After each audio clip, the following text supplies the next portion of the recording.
কাণ্ডের নয়া মোড়। পুলিশের তরফ থেকে উঠে আসা তথ্য থেকে জানা গেছে যে এই ঘটনায় মনোজিৎ বসু ছাড়াও যুক্ত রয়েছেন তৃতীয় কোনো ব্যক্তি। তাই এই সাসপেক্টকে শনাক্ত করার জন্য এক চিহ্নিত ভিকটিম শ্রীতমা মুখার্জিকে পুলিশ থানায় ডেকে পাঠিয়েছে। তার বয়ান থেকেই বোঝা যাবে আদেও মনোজিৎ বসু দোষী নাকি তার পরিবারের দাবি সত্য যে মনোজিৎ বসুকে ফাঁসানো হচ্ছে। ফাঁসানো হচ্ছে ওকে? ওকে ফাঁসানো হচ্ছে? ফাঁসানো তো হয়েছে আমাকে। ওর সাথে বিয়ে করে আমার সারাটা জীবন নষ্ট হয়ে গেছে। ওকে বলে না রক্ত কথা বলে। একটা ড্রাইভারের ছেলে থেকে কি আর বেশি আশা করা যায়? দুদিকা চুপ করো, প্লিজ চুপ করো।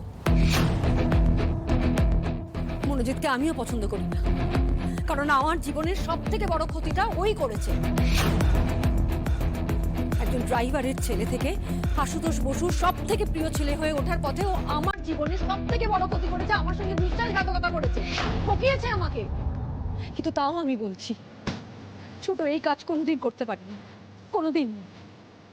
জানো তো যদিকা, ওর এই পরিস্থিতি দেখে না আমার আনন্দ পাওয়া উচিত ছিল, আমার খুশি হওয়া উচিত ছিল, কিন্তু তাও আমি পারছি না।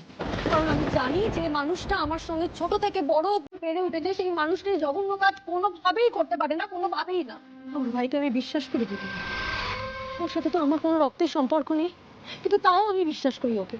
আর তুমি তুমি কার সম্পর্কে কথা বলছো? যে তোমার তিনজন সন্তানের বাবা, যার সঙ্গে তুমি এতগুলো বছর ঘর করেছো। লজ্জা করছে না একবারে কথাগুলো বলতে?